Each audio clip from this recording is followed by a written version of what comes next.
Hello friends, എല്ലാവർക്കും കൊമേഴ്സിൻ്റെ ഒരു പുതിയ ക്ലാസ്സിലേക്ക് സ്വാഗതം. നമ്മൾ ഈ ക്ലാസ്സിൽ ഡിസ്കസ് ചെയ്യാൻ പോകുന്നത് റിപ്പീറ്റഡ് ആയിട്ട് ചോദിച്ചിട്ടുള്ള ഒരു ചോദ്യമാണ്. Explain the architecture of EDI. നമ്മൾ EDIനെ പറ്റി ആൾറെഡി പറഞ്ഞിട്ടുണ്ട്. എന്താണ് EDIയുടെ പ്രോസസ്സ് എന്താണ്, EDI ഡോക്യുമെൻറ്റ്സ് എന്തൊക്കെയാണ്, അതുപോലെ തന്നെ EDI ഡോക്യുമെൻറ്റ് സ്റ്റാൻഡേർഡുകൾ ഏതൊക്കെയാണ്, ഇതെല്ലാം തന്നെ നമ്മൾ ഡിസ്കസ് ചെയ്ത് കഴിഞ്ഞു. അപ്പോൾ അതിനെപ്പറ്റിയൊന്നും ഞാൻ റിപ്പീറ്റ് ചെയ്യുന്നില്ല. ഈ ക്ലാസ്സിൽ നമ്മൾ ഡിസ്കസ് ചെയ്യാൻ പറ്റുന്നത് explain the architecture of EDI എന്ന് പറയുമ്പം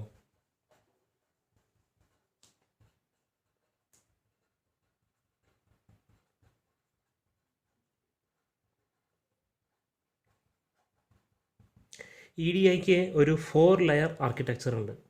4 ലെയർ ആർക്കിടെക്ചർ. അപ്പോൾ ഈ ആർക്കിടെക്ചറിനെ പറ്റിയായിരിക്കും നമ്മൾ ഇന്നത്തെ ക്ലാസ്സിൽ പറയുന്നത്. ഓക്കെ,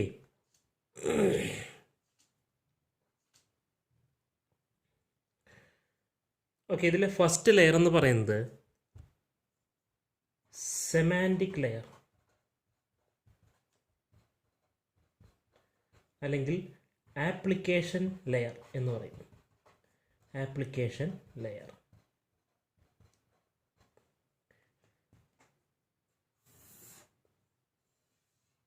ഇതിൽ 4 ലെയറുകളാണുള്ളതെന്ന് ഞാൻ പറഞ്ഞു. നമുക്ക് ആദ്യം ആ 4 ലെയറുകൾ ഏതൊക്കെയാണെന്ന് നോക്കാം. അപ്പോൾ ഈ ഒരു 4 ലെയറുകളും അതുപോലെ തന്നെ ഈ 4 ലെയറിൻ്റെ ഫങ്ഷണാലിറ്റീസും എന്താണെന്ന് ഡിസ്കസ് ചെയ്യാം. അതുപോലെ തന്നെ ഒരു കമ്പനിയിൽ നിന്ന്, കമ്പനി എയിൽ നിന്ന് കമ്പനി ബിയിലേക്ക് ഈ 4 ലെയറിലൂടെ എങ്ങനെയാണ് ഒരു EDI ഡോക്യുമെൻ്റ് പോകുന്നത് എന്നുള്ളത് കൂടി ഒന്ന് പിക്ചോറിക്കലായിട്ട് എക്സ്പ്ലെയിൻ ചെയ്യുന്നതോട് കൂടിയിട്ട് നമ്മൾ ഇതിനെ പറ്റിയിട്ട് ആൻസർ ചെയ്ത് കഴിഞ്ഞു. സോ ഇതാണ് ഫസ്റ്റ് ലെവൽ എന്ന് പറയുന്നത്. സെക്കൻഡ് ലെയർ എന്ന് പറയുന്നത് EDI standard layer.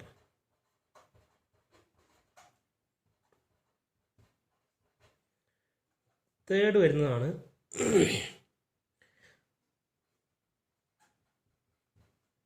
EDI transport layer. Last ലെയറാണ് ഫിസിക്കൽ ഇൻഫ്രാസ്ട്രക്ചർ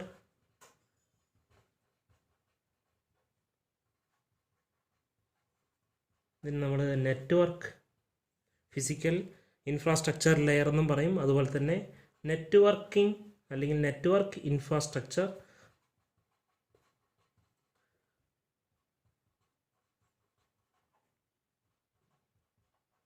എന്നും പറയും. ഓക്കെ, ഇപ്പോൾ ഈ 4 ലെയറുകൾ ചേർന്നാണ് EDI ആർക്കിടെക്ചർ എന്ന് പറയുന്നത്. സോ ആദ്യം നമ്മൾ ഈ ഫസ്റ്റ് ലെയറിൽ ഉദ്ദേശിക്കുന്നത് ആപ്ലിക്കേഷൻ ലെവൽ സർവീസസ് ആണ്. എന്താ അത്? അതായത് ഈ ലെയറിൽ നമ്മൾ വേറൊന്നുമല്ല ഉദ്ദേശിക്കുന്നത്. Application softwares four generating several EDI documents, for generating purchase orders, for generating bills, for generating invoices, etc. ഇതൊക്കെയാണ് എന്തിൽ വരുന്നത്? ആപ്ലിക്കേഷൻ ലെവൽ സർവീസസിൽ വരുന്നത്. അതായത് ഇവിടെ ഈ 2 ലെയറുകൾ, അതായത് EDI സെമാൻറ്റിക് ലെയറും അതുപോലെ തന്നെ EDI സ്റ്റാൻഡേർഡ് ലെയറും ഹൈലി ഇൻ്റർലിങ്ക്ഡ് ആണെന്ന് വേണമെങ്കിൽ നമുക്ക് പറയാം. ഹൈലി ഇൻ്റർലിങ്ക്ഡ് ആണ്. അല്ലെങ്കിൽ ഒരു ലെയറിന് തനിച്ച് സ്റ്റാൻഡ് ചെയ്യാൻ വേണ്ടി കഴിയില്ല. ഇപ്പോൾ കമ്പനി എക്ക് ഒരു കമ്പനി മാറുന്നതിനനുസരിച്ചിട്ട്, അതുപോലെ തന്നെ കമ്പനിയുടെ ടൈപ്പ് മാറുന്നതിനനുസരിച്ചിട്ടൊക്കെ ഈ ആപ്ലിക്കേഷൻ സോഫ്റ്റ്വെയർ മാറിക്കൊണ്ടിരിക്കും. ഓക്കെ, ഒരു കമ്പനിയുടെ സോഫ്റ്റ്വെയർ ആയിരിക്കില്ല വേറെ കമ്പനി യൂസ് ചെയ്യുക. പക്ഷേ എന്ത് തന്നെയാണെങ്കിലും ഇതെല്ലാം തന്നെ EDI സ്റ്റാൻഡേർഡിൽ കോമ്പാറ്റിബിൾ ആയിരിക്കണം. അപ്പോൾ കമ്പനി എയിൽ നിന്ന് നമ്മളിപ്പോൾ ഒരു EDI ഡോക്യുമെൻറ്റ് ജനറേറ്റ് ചെയ്തു, നമ്മളൊരു പർച്ചേസ് ഓർഡർ ജനറേറ്റ് ചെയ്തു, കമ്പനി ബിയിലേക്ക് നമ്മൾ അയക്കുകയാണ്. അപ്പോൾ കമ്പനി ബിയിൽ അത് റിസീവ് ചെയ്യുന്ന സമയത്ത് കമ്പനി ബി യൂസ് ചെയ്യുന്ന അവരുടെ സോഫ്റ്റ്വെയർ അത് ഇൻഡിജീനിയസ്ലി അവരെവിടെയെങ്കിലും ഡെവലപ്പ് ചെയ്തായിരിക്കും. അത് എൻ്റയർലി ഡിഫറെൻ്റ് ആയിരിക്കും. No problem. ഓക്കെ, അപ്പോൾ ഓരോ കമ്പനിക്കും അവരുടേതായ ആപ്ലിക്കേഷൻ സോഫ്റ്റ്വെയർ ഉണ്ടായിരിക്കും. പക്ഷേ എന്താണ്, നമ്മളിത് ഈ ലെയറിലൂടെ കടന്നു പോകുമ്പം എന്താക്കി മാറ്റുന്നുണ്ട്? നമ്മൾ സ്റ്റാൻഡേർഡ് ഫോർമാറ്റിലേക്ക് ആക്കി മാറ്റുന്നുണ്ട്. നമുക്കറിയാം 2 സ്റ്റാൻഡേർഡ് ഫോർമാറ്റുകളാണ് നമുക്കുള്ളത്. X12 സ്റ്റാൻഡേർഡും അതുപോലെ തന്നെ എഡിഫാക്റ്റ് സ്റ്റാൻഡേർഡും. Electronic data interchange for administration commerce and transport EDIFACT. ഇത് UN അതുപോലെ തന്നെ യൂറോപ്യൻ യൂണിയനും കമ്പൈൻഡായിട്ട് ഡെവലപ്പ് ചെയ്തെടുത്തതാണ്. UNJD എന്ന് പറയുന്ന ഒരു ഏജൻസിയാണ്. European Union, United Nations, European Union, North American combined working party എന്നുള്ളതാണ് ഇതിൻ്റെ ഫുൾ ഫോം. സോ അതൊന്നും നിങ്ങൾ എവിടെയും ചോദിക്കില്ല. United Nations, European Union, joint European Union North American working party എന്നുള്ളതാണ് UNJDAയുടെ full form. United Nations joint European Union North American working party for document interchange, അതാണ് ഇതിൻ്റെ ഫുൾ ഫോം എന്ന് പറയുന്നത്. അത് നിങ്ങൾ പഠിക്കണ്ട. ഓക്കെ, എനിവേ ഈ ഏജൻസിയാണ് എഡിഫാക്റ്റ് ഡെവലപ്പ് ചെയ്തത് എന്നുള്ള ഓർത്ത് വയ്ക്കുക. X12 സ്റ്റാൻഡേർഡ് നോർത്ത് അമേരിക്കയിൽ വ്യാപകമായി ഫോളോ ചെയ്യുന്ന ഒരു സ്റ്റാൻഡേർഡാണ് X12. ഇത് ഡെവലപ്പ് ചെയ്തത് ANSI ആണ്, American National Standard Institute. Okay, EDIFACT most commonly follow ചെയ്യുന്നത് യൂറോപ്യൻ യൂണിയൻ രാജ്യങ്ങളാണ്. ഇപ്പോൾ ഈ രണ്ട് സ്റ്റാൻഡേർഡുകളാണ് നമുക്കറിയാം അറ്റ്ലാന്റിക് സമുദ്രത്തിൻ്റെ ഇടയിൽ, അതായത് ബ്രിട്ടൻ, യൂറോപ്യൻ രാജ്യങ്ങൾ, അതുപോലെ തന്നെ അമേരിക്ക. ഇതായിരുന്നു രണ്ട് കൊമേഴ്സിലെ ഏറ്റവും കൂടുതൽ വാണിജ്യ പാതയൊക്കെ ഇവർ തമ്മിലാണുള്ളത്. അപ്പോൾ ഇവരായിരുന്നു എപ്പോഴും കോമ്പീറ്റിംഗ് പാർട്ടീസ്. അതുകൊണ്ട് തന്നെ ഇലക്ട്രോണിക് കൊമേഴ്സിലും ഈ രണ്ട് സ്റ്റാൻഡേർഡ് ഡെവലപ്പ് ചെയ്ത് ഒന്ന് അമേരിക്കക്കാരാണ്, ഒന്ന് യൂറോപ്പാണെന്ന് വേണമെങ്കിൽ നമുക്ക് പറയാം. അപ്പോൾ ഈ രീതിയിൽ നമുക്ക് ആലോചിക്കാം. Anyway, semantic layer it depends application level services ആണ്. Application software for unique software for indigenously built for each and every companies, and that will be generating the EDI document. Okay, and that EDI document will be whatever it is, it should be compatible with the either of these two standards. That's a point. Okay, and EDI transport layer, ഈ ലെയറിൽ നമ്മൾ ഉദ്ദേശിക്കുന്നത് എങ്ങനെ നമ്മൾ data ഒരു കമ്പനിയിൽ നിന്നും അടുത്ത കമ്പനിയിലേക്ക് അയക്കുന്നു എന്നുള്ളതാണ്. How data being how data being sent എന്നുള്ളതാണ് ഈ ലെയറിൽ നമ്മൾ സ്പെസിഫൈ ചെയ്യുന്നത്. അപ്പോൾ ഇതിൽ നമുക്ക് വേണമെങ്കിൽ, അപ്പോൾ നിങ്ങൾ ആലോചിച്ച് നോക്കിയേ, കൊമേഴ്സ് എല്ലാം വ്യാപാരം തുടങ്ങുന്ന സമയത്ത് ഒന്ന് നമ്മൾ ഏറ്റവും പഴയ കാലത്ത് ഏജൻസ് വഴിയായിരുന്നു. അതായത് ഫിസിക്കലി നമ്മളൊരു പ്രിൻ്റ് ജനറേറ്റ് ചെയ്യുന്നു, ആ ഡോക്യുമെൻറ്റ് ഇപ്പോൾ എന്താ പറയുക, കോൺഫിഡൻഷ്യൽ ആയിട്ടുള്ള ട്രേഡ് ആണെങ്കിൽ ആ ഡോക്യുമെൻ്റ് ഒരാളടുത്ത് ഏൽപ്പിക്കും. അയാൾ രാജ്യമോ വൻകരയോ കടന്നു പോകേണ്ടി വരും അപ്പുറത്തെ കമ്പനിയിലേക്ക് എത്താൻ. അവിടെ നിന്ന് ആ കമ്പനിയിലേക്ക് സപ്പോസ് അതൊരു ഓർഡർ ആണെന്ന് കരുതുക, ഓർഡർ കൈമാറുന്നു, തിരിച്ചവർ ഇൻവോയ്സ് അങ്ങ് പ്രിൻ്റ് ചെയ്ത് കൊടുക്കുന്നു, ആ ഇൻവോയ്സും കൊണ്ട് ഇപ്പുറത്തെ കമ്പനിയിലേക്ക് എത്തുന്നു. ഇത് ഏറ്റവും പഴയ കാലം. അത് കഴിഞ്ഞിട്ടാണ് 1960s നമുക്ക് ടെലിഫോണും അതുപോലെ തന്നെ ഫാക്സ് സംവിധാനങ്ങളെല്ലാം നിലവിൽ വന്നു. അപ്പോൾ കമ്പനികൾ എന്തിലേക്ക് സ്വിച്ച് ചെയ്തു? ഓട്ടോമാറ്റിക്കലി അപ്പോൾ അവൈലബിൾ ആയിട്ടുള്ള ഏറ്റവും പുതിയ ടെക്നോളജി എന്താണോ അവർ അഡാപ്റ്റ് ചെയ്യും അത് കമ്പനികൾ. അപ്പോൾ അവരെന്ത് ചെയ്തു? ഫാക്സും അതുപോലെ തന്നെ ടെലിഫോണും യൂസ് ചെയ്തു. പിന്നീടാണ് 80s അല്ലെങ്കിൽ 80s ലാസ്റ്റോട് കൂടിയിട്ട് ഇൻ്റർനെറ്റ് വ്യാപകമായിട്ട് യൂസ് ചെയ്യാൻ തുടങ്ങിയത്. അപ്പോഴാണ് എന്ത് സംഭവിച്ചത്? ആൻസിയും അതുപോലെ തന്നെ UNJDAയും ഈ രണ്ട് സ്റ്റാൻഡേർഡുകളെല്ലാം ഡെവലപ്പ് ചെയ്തെടുത്തത്. അപ്പോൾ ഏത് കമ്പനിയാണെങ്കിലും എന്ത് ചെയ്യണം? Either of these two standard should be followed. Anyway, how data being send. അപ്പോൾ അതാണ് നമ്മൾ പറഞ്ഞു തുടങ്ങിയത്, ഇമെയിൽ. ഇപ്പോൾ ഇൻ്റർനെറ്റ് വന്നതിന് ശേഷം എന്താണ്? ടെലിഫോൺ യൂസ് ചെയ്തപ്പോൾ ടെലിഫോൺ വഴിയായിരുന്നു കമ്മ്യൂണിക്കേഷൻ എങ്കിൽ ഇമെയിൽ നിലവിൽ വന്നു. അതുപോലെ തന്നെ പോയിൻ്റ് ടു പോയിൻ്റ് കമ്മ്യൂണിക്കേഷൻ, അതുപോലെ തന്നെ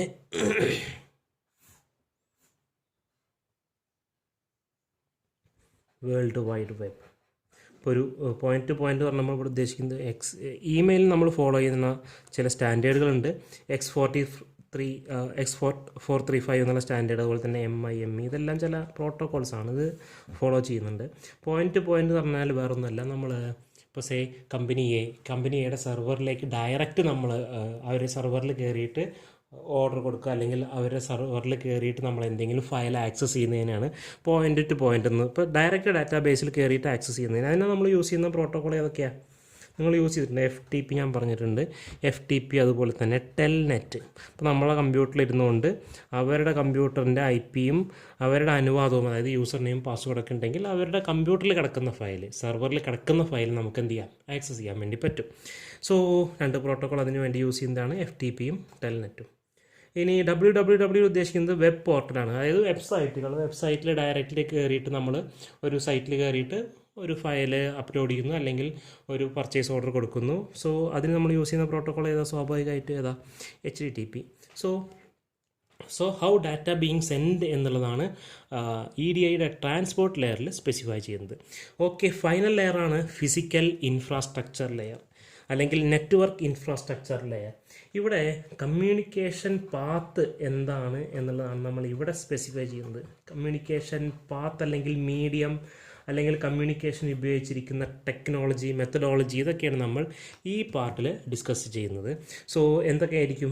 സോ ഫിസിക്കലി ഇത് അയക്കാൻ നമ്മൾ യൂസ് ചെയ്യുന്ന മെക്കാനിസംസ് ആണ് ഇൻ്റർനെറ്റ്, അതുപോലെ തന്നെ നെറ്റ്വർക്കിംഗ്, ഡയലപ്പ് കണക്ഷൻ, ബ്രോഡ്ബാൻഡ്, ഇതെല്ലാം എന്തിൽ വരും?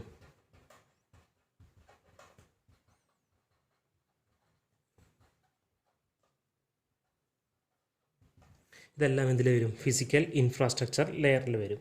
അപ്പോൾ ഇനി ഇതിനെപ്പറ്റി പറഞ്ഞു വരികയാണെങ്കിൽ നമ്മൾ ഈ സെമാൻറ്റിക് ലെയർ ഇവിടെ നമ്മൾ പറഞ്ഞു, ഓരോ എന്താ പറയുക, ഓരോ കമ്പനിക്കും അതിൻ്റേതായ ആപ്ലിക്കേഷൻ ലെവൽ സോഫ്റ്റ്വെയർസാണ് ഉണ്ടാവുക. അപ്പോൾ അങ്ങനെ ജനറേറ്റ് ചെയ്യുന്നത് നമ്മൾ എന്ത് ചെയ്യണം? EDIയുടെ സ്റ്റാൻഡേർഡിലേക്ക് കൺവേർട്ട് ചെയ്യണം. നമുക്ക് ഇത് സെൻഡ് ചെയ്യാനുള്ള മെക്കാനിസംസ് നമ്മൾ പറഞ്ഞു. ഇനി ആ സെൻഡ് ചെയ്യാനുള്ള ഫിസിക്കൽ ഇൻഫ്രാസ്ട്രക്ചറാണ് നമ്മൾ ഈ ലെയറിൽ ഉദ്ദേശിക്കുന്നത്. ഓക്കെ, ഇതേ സംഗതി വേറൊരു കാര്യം നമ്മുടെ ടെക്സ്റ്റിൽ പറഞ്ഞിരിക്കുന്നത്, EDIയുടെ ആർക്കിടെക്ചറിൽ 2 ടൈപ്പ് ഓഫ് അപ്രോച്ച് പറഞ്ഞിട്ടുണ്ട്. ഒന്ന് സിസ്റ്റംസ് അപ്രോച്ചും അതുപോലെ തന്നെ കമ്മ്യൂണിക്കേഷൻസ് അപ്രോച്ചും. അപ്പോൾ ഇതിൽ സിസ്റ്റംസ് അപ്രോച്ചിൽ പറഞ്ഞിരിക്കുന്ന ഒരു 4 കാര്യങ്ങളുണ്ട്. അപ്പോൾ ഇവിടെ വർക്ക് ചെയ്യുന്ന ഈ സിസ്റ്റംസ് അപ്രോച്ചിൽ നമ്മൾ പറയുന്നതാണ്, ഇവിടെ വർക്ക് ചെയ്യുന്ന ഒരു ഇതാണ് ആപ്ലിക്കേഷൻ സോഫ്റ്റ്വെയർ.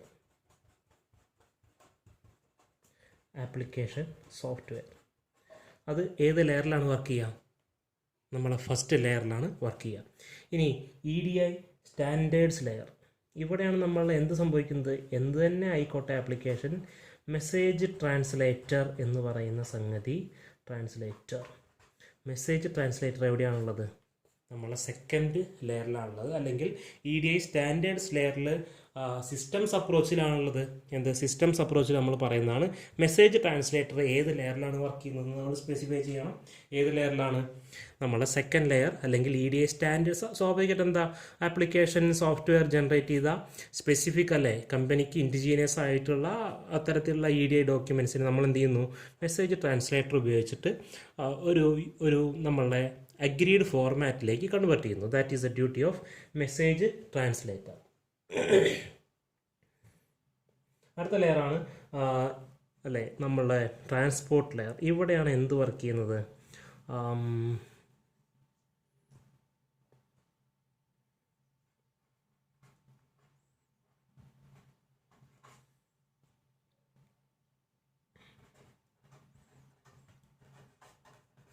റൗട്ടിംഗ് മാനേജേഴ്സ് അല്ലേ, നമ്മളെ ട്രാൻസ്പോർട്ട് ലെയറിലാണ് സ്വാഭാവികമായിട്ടും റൗട്ടിംഗ് മാനേജേഴ്സ് റൗട്ട് ചെയ്യുന്നത്, ഏത് വഴി സെൻഡ് ചെയ്യണം എന്നുള്ളതെല്ലാം അല്ലേ. ഈ റൗട്ടിംഗ് മാനേജർ വർക്ക് ചെയ്യുന്നത് ഏത് ലെയറിലാണെന്നുള്ളത് സ്പെസിഫൈ ചെയ്യുക, ട്രാൻസ്പോർട്ട് ലെയറിലാണ്. And finally communication handler. Systems അപ്രോച്ചിൽ പറഞ്ഞിട്ടിരിക്കുന്ന 4 ടൂൾസാണ് കമ്മ്യൂണിക്കേഷൻ ഹാൻഡ്ലർ. അപ്പോൾ ഇത് കറസ്പോണ്ടിങ്ങിലി നമുക്ക് ഇങ്ങനെ മാച്ച് ചെയ്തിട്ട് മനസ്സിലാക്കാൻ വേണ്ടി പറ്റും. സിസ്റ്റംസ് അപ്രോച്ചിലെ 4 ടൂൾസ്, ആപ്ലിക്കേഷൻ സോഫ്റ്റ്വെയർ വർക്ക് ചെയ്യുന്നത് ഫസ്റ്റ് ലെയറിൽ, അതുപോലെ തന്നെ EDI സ്റ്റാൻഡേർഡ് ലെയറിലാണ് മെസ്സേജ് ട്രാൻസ്ലേറ്റർ വർക്ക് ചെയ്യുക, റൗട്ടിംഗ് മാനേജർ സ്വാഭാവികമായിട്ടും ട്രാൻസ്പോർട്ട് ലെയറിൽ വർക്ക് ചെയ്യും, ഫിസിക്കൽ ഇൻഫ്രാസ്ട്രക്ചർ ലെയറിലാണ് എന്തുണ്ടാവുക? കമ്മ്യൂണിക്കേഷൻ ഹാൻഡ്ലർ ഉണ്ടാവുക. ഓക്കെ, അപ്പോൾ ഇനി ജസ്റ്റ് നമ്മളുടെ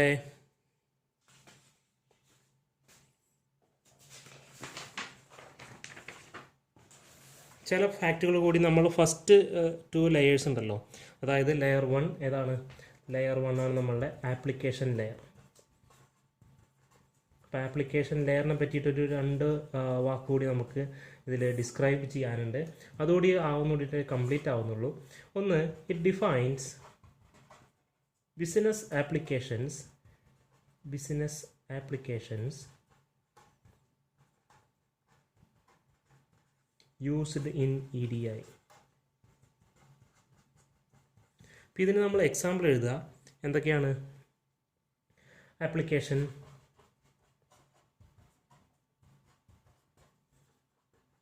four generating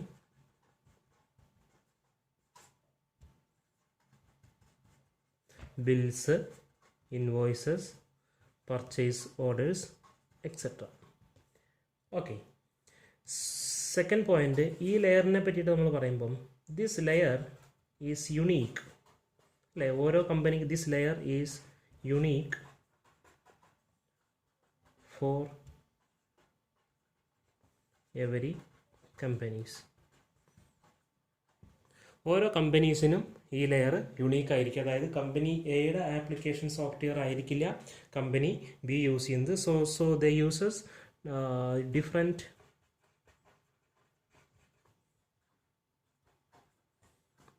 types of softwares allowed. Okay.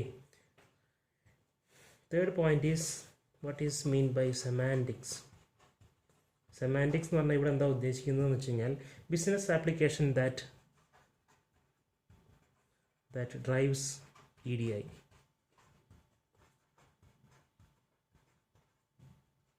അതാണ് നമ്മൾ സെമാൻറ്റിക്സ് കൊണ്ട് ഇവിടെ ഉദ്ദേശിക്കുന്നത്. That drives EDI. EDIനെ ഡ്രൈവ് ചെയ്യുന്ന ബിസിനസ് ആപ്ലിക്കേഷൻസ് എന്തൊക്കെയാണ്? അതായത് EDI ഡോക്യുമെൻറ്റ്സ് അത് ജനറേറ്റ് ചെയ്യുന്ന രീതിയാണ് നമ്മളിവിടെ സെമാൻറ്റിക്സ് കൊണ്ട് ഇവിടെ ഉദ്ദേശിക്കുന്നത്. ഓക്കെ. അതുപോലെ തന്നെ മനസ്സിലാക്കുക, user interface and content available will be distinct. User interface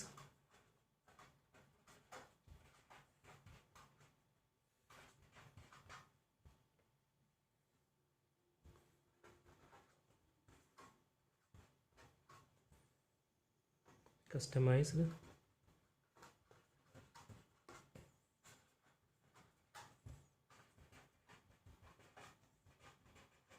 local എൻവയോൺമെൻറ്റിന് അനുസരിച്ചിട്ട് നമ്മൾ ഇതിൻ്റെ ആപ്ലിക്കേഷൻ സോഫ്റ്റ്വെയർസിൻ്റെ UIയും അതുപോലെ തന്നെ ആപ്ലിക്കേഷൻ സോഫ്റ്റ്വെയർസ് ജനറേറ്റ് ചെയ്യുന്ന കണ്ടൻറ്റും മാറിക്കൊണ്ടിരിക്കും. ഇത് നമ്മൾ പറയുക. അതുപോലെ തന്നെ ഒരു 2 വാക്ക് നമ്മൾ ഇതിലും കൂടി ഡിസ്ക്രൈബ് ചെയ്യേണ്ടതുണ്ട്. അതായത് നമ്മളുടെ EDI standards layer.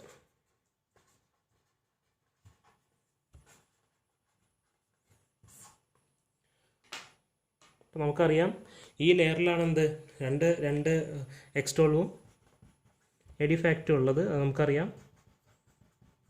It works. ഇതിലെ point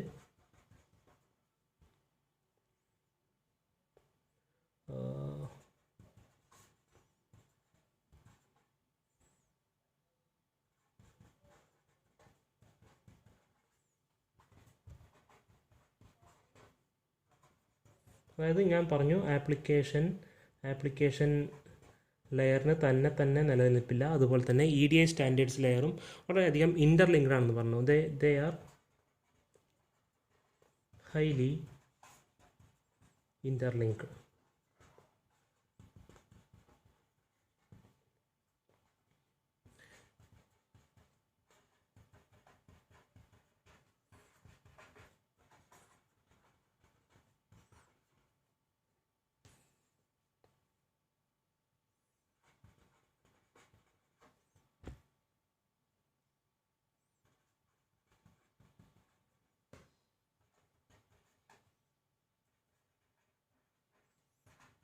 application level softwares use ചെയ്തിട്ട് എന്ത് ചെയ്യുന്നു? നമ്മൾ പല സർവീസസും, അതായത് നമ്മളെ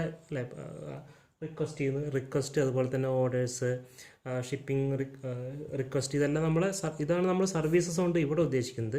അപ്പോൾ ഇതെല്ലാം തന്നെ എന്താണ്? And these are made compatible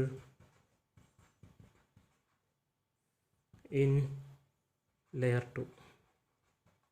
അതായത് ഒന്നെങ്കിൽ എഡിഫാക്റ്റ് എന്നുള്ള നമ്മളുടെ ഈ സ്റ്റാൻഡേർഡിലേക്കോ അല്ലെങ്കിൽ X12 സ്റ്റാൻഡേർഡിലേക്കോ കൺവേർട്ട് ചെയ്യപ്പെടുന്നത് എവിടെ നിന്നാണ്?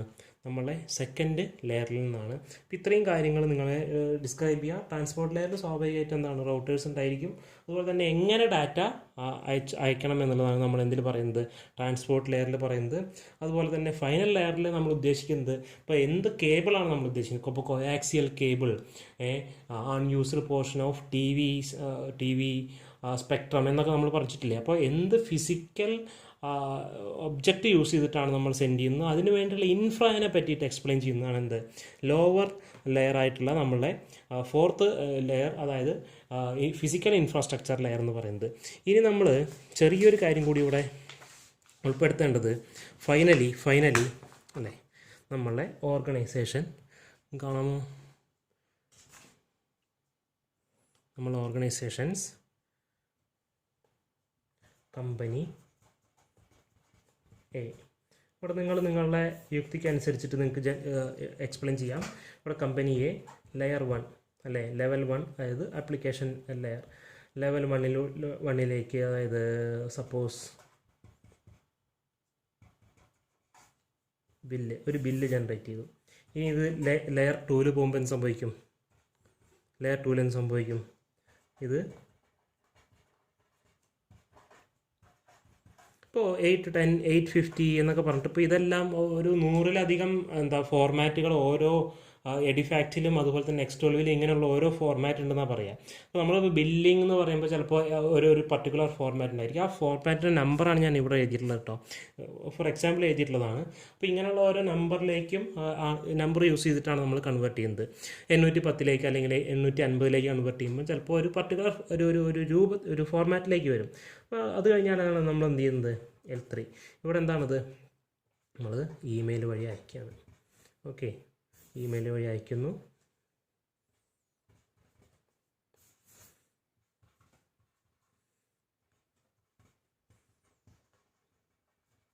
ഇൻ്റർനെറ്റ് യൂസ് ചെയ്തിട്ട് അയക്കുന്നു. ഓക്കെ, ഇപ്പോൾ L4. ഈ L4ൽ നമ്മൾ എന്താ ചെയ്യുന്നത്, this is company B. Company ബിക്കും ഇതേ ലെയർ കോൺസെപ്റ്റ് ഉണ്ടെന്ന് നമുക്ക് മനസ്സിലാക്കണം. ഇനി ഇവിടെ നിന്ന് എങ്ങോട്ടാണ് പോകുന്നത്, സ്വാഭാവികമായിട്ടും L3ലേക്ക് പോകും അല്ലേ. അവർക്ക് ഇമെയിൽ വഴിയല്ലേ റിട്രീവ് ചെയ്യുന്നവർ, അവർ നമ്മളയച്ച ഇമെയിൽ വഴി റിട്രീവ് ചെയ്യുന്നു. സോ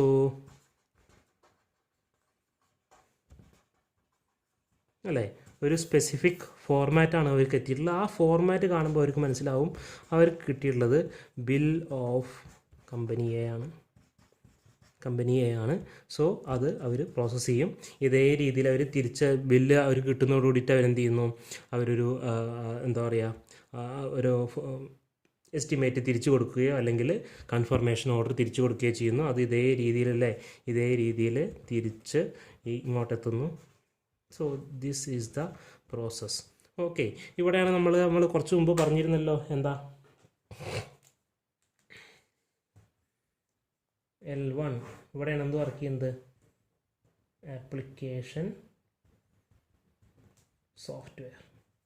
L2ലാണ് എന്ത് വർക്ക് ചെയ്യുന്നത്, നമ്മൾ കുറച്ച് മുമ്പ് പറഞ്ഞു, മെസ്സേജ് ട്രാൻസ്ലേറ്റർ വർക്ക് ചെയ്യുന്നത് എവിടെയാണ്, L2ലാണ്. This is L1, application software. എല്ലാവർക്കും ഇത് രണ്ടുപേർക്കും ഒരേപോലെയാണല്ലോ. മെസ്സേജ് ട്രാൻസ്ലേറ്റർ എവിടെ വരും, this is systems approach. So systems അപ്രോച്ചിലല്ലേ മെസ്സേജ് ട്രാൻസ്ലേറ്റർ ഇവിടെ വരും. മെസ്സേജ് ട്രാൻസ്ലേറ്റർ കഴിഞ്ഞാൽ പിന്നെ നമ്മളെന്താ പറഞ്ഞത് അല്ലേ, റൗട്ടിംഗ് മാനേജർ.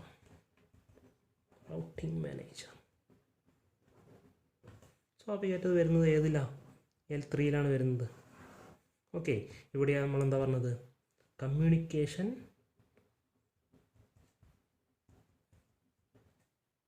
ഹാൻഡ്ലർ അല്ലേ, അതല്ലായിരുന്നു ടൂള്. ഈ ടൂൾ എവിടെയാണ് വരുന്നത്, നമ്മൾ L4 എന്നുള്ള ഈ ഒരു ലെവലിലാണ് വരുന്നത്. അപ്പോൾ this is physical infra layer, this is transport layer, this is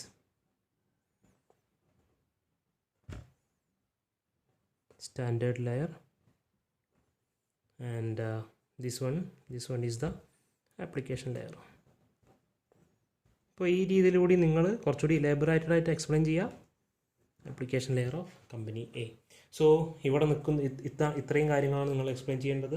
so EDIയുടെ architecture, അപ്പോൾ ഇത് ഇമ്പോർട്ടൻ്റ് ആണ് കേട്ടോ. ഇത് നിങ്ങൾ കറക്റ്റ് ഒരു ഇൻഫർമേഷൻ ഫ്ലോ ചെയ്യുന്ന രീതിയിൽ കുറച്ചുകൂടിയൊക്കെ വൃത്തിയായിട്ട് നിങ്ങൾ വരച്ച് എക്സ്പ്ലെയിൻ ചെയ്യുക. എങ്ങനെ ഒരു ഇൻഫർമേഷൻ ഒരു കമ്പനി എയിൽ നിന്ന് കമ്പനി ബിയിലേക്ക് പോകുന്ന രീതി എങ്ങനെയാണ് എന്നുള്ളതും കൂടി ഇവിടെ പറയുക. അതോടൊപ്പം തന്നെ ഈ ലെയറും കൂടി, ഈ ലെയറിൻ്റെ ഡ്യൂട്ടിയും ലെയറിൻ്റെ പേരും ഒക്കെ വെച്ചിട്ട് കൂടി എക്സ്പ്ലെയിൻ ചെയ്യുക. This is important. Application software, message translator, routing manager, communication handler. നമ്മുടെ സിസ്റ്റംസ് വ്യൂ, ഇനി കമ്മ്യൂണിക്കേഷൻ വ്യൂ ഉണ്ട്, നിങ്ങൾ കൂടുതലായിട്ട് എക്സ്പ്ലെയിൻ പറയണ്ട. സിസ്റ്റംസ് അപ്രോച്ചിൽ EDIയുടെ ലെയർഡ് ആർക്കിടെക്ചറിൽ തന്നെ സിസ്റ്റംസ് അപ്രോച്ചിൽ ചില ടൂൾസ് വരുന്നുണ്ട്. അത് എവിടെയാണ് വർക്ക് ചെയ്യുന്നതെന്നും കൂടി നമ്മൾ കൃത്യമായിട്ട് പറയാം. ഓക്കെ ഗൈസ്, അപ്പോൾ ഇത്ര എക്സ്പ്ലെയിൻ ചെയ്യുന്നതോട് കൂടിയിട്ട് നിങ്ങൾ ഇത് ആൻസർ ചെയ്ത് കഴിഞ്ഞു. അപ്പോൾ നമുക്ക് അടുത്ത ക്ലാസ്സിൽ കാണാം. എല്ലാവരും സേഫായിട്ടിരിക്കുക.